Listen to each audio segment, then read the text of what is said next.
এবার আদালতে জমা দেওয়া খোদ পুলিশের নথিতেই মনোজিৎ মিশ্রকে প্রভাবশালী তকমা।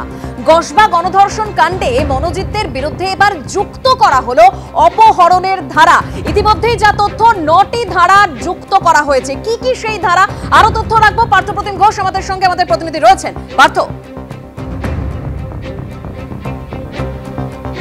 দেখো, একেবারে গোটাই ঘটনার যখন শুরু হয়, অভিযোগ হয় এবং সেই অভিযোগের পর তুমি দেখেছো যে 3টি ধারায় মামলা রুজু হয়েছিল, যার মধ্যে গণধর্ষণের ধারা সহ এই 3টি ধারার মধ্যে মোট 2টি ধারা হচ্ছে জামিন অযোগ্য ধারা।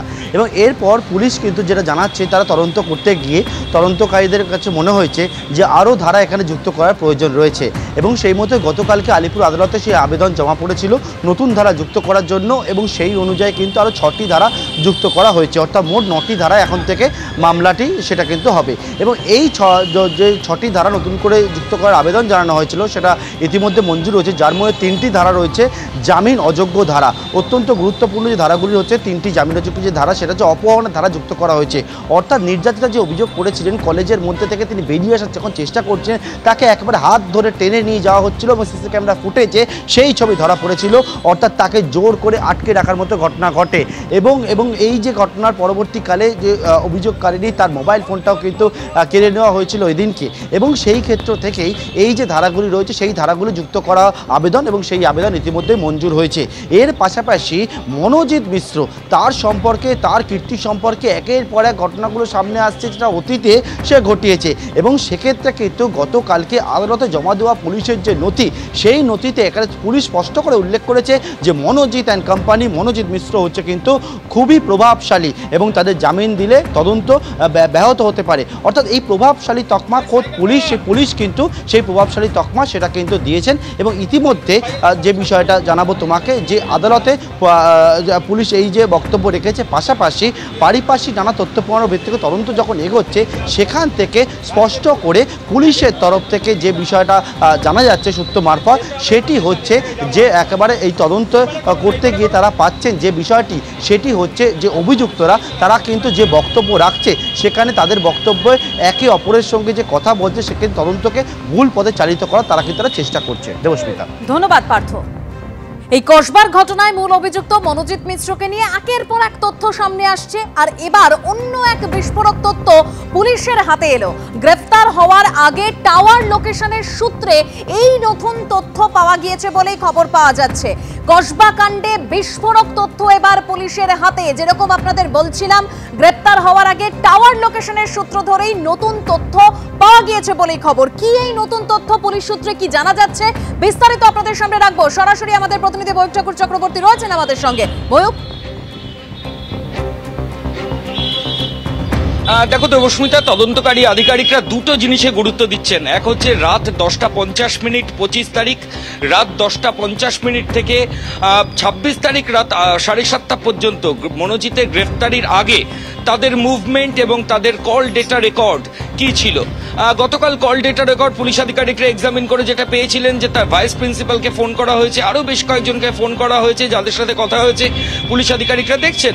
এরপর এদের টাওয়ার লোকেশন সেগুলোও কিন্তু এক্সামিন করা শুরু হয় এবং সেই টাওয়ার লোকেশন এক্সামিন করে এখনো পর্যন্ত যেটা পাওয়া যাচ্ছে, আমি তোমায় জানি যে 7টা 20 মিনিটে, এটা পুলিশ আধিকারিকরা অফিসিয়ালি জানিয়েছিলেন যে 7টা 20 মিনিটে কসবার বোসপুকুর এলাকা থেকে কিন্তু এই মূল অভিযুক্ত মনোজিৎকে পুলিশ আধিকারিকরা অ্যারেস্ট করেন এবং ওই একই জায়গা থেকে 7টা 35 মিনিটে জেব বলে আরেকজন যে অভিযুক্ত কো অ্যাকিউজড, তাকেও পুলিশ আধিকারিকরা অ্যারেস্ট করেন। আরেকজন অভিযুক্ত সে রাত 12টা নাগাদ অ্যারেস্ট হয়। কিন্তু তদন্তকারী আধিকারিকরা যেটা পাচ্ছেন যে 7টা 20 মিনিটে কসবার বোসপুকুর এলাকা থেকে এই অভিযুক্ত অ্যারেস্ট হলো, তার মাত্র 1 ঘন্টা আগে 6টা 25 মিনিটে দক্ষিণ কলকাতার বালিগঞ্জ স্টেশন লাগোয়া ফার্ন রোডে এই অভিযুক্তের টাওয়ার লোকেশন পাওয়া গেছে। মোবাইলের টাওয়ার লোকেশন বলছে 6টা 25 মিনিটে কসবার গণধর্ষণ কাণ্ডে মূল অভিযুক্ত মনোজিৎ এবং আরেকজন কো অ্যাকিউজড তারা বালিগঞ্জ স্টেশন লাগোয়া ফার্ন রোডে গেছিল। কি কারণে সেখানে তারা গেছিল? কারোর সঙ্গে দেখা করতে গেছিল। দেখা করতে গেলে সেই ব্যক্তিকে তদন্তকারী আধিকারিকরা সেটা কিন্তু খুঁজছেন, কারণ মনোজিতের বাড়ি কালীঘাটে। ঘটনার পরের দিন তার আগের দিন সে গণধর্ষণের ঘটনা ঘটিয়েছে। বিকেল 4টে নাগাদ অভিযোগকারিনী কসবা থানায় রিটেন কমপ্লেন করেছেন।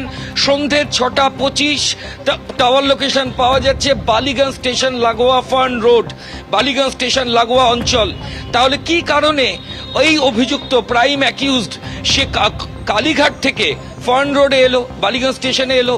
তাহলে কি তার সেখানে কারোর সাথে মিট করতে এসেছিল?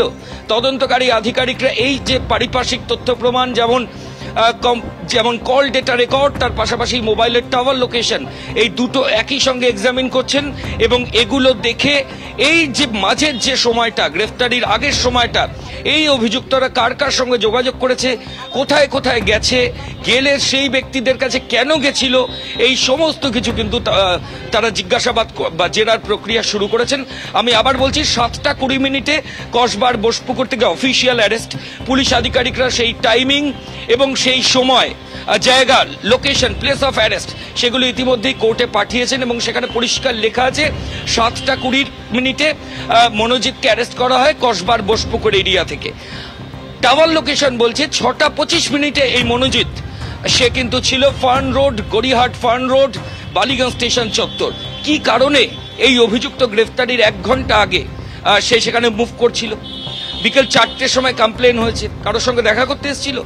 এই জিনিসগুলোই তদন্তকারী আধিকারিকরা ফিক্স আপ করার চেষ্টা করছেন। ধন্যবাদ ময়ূক।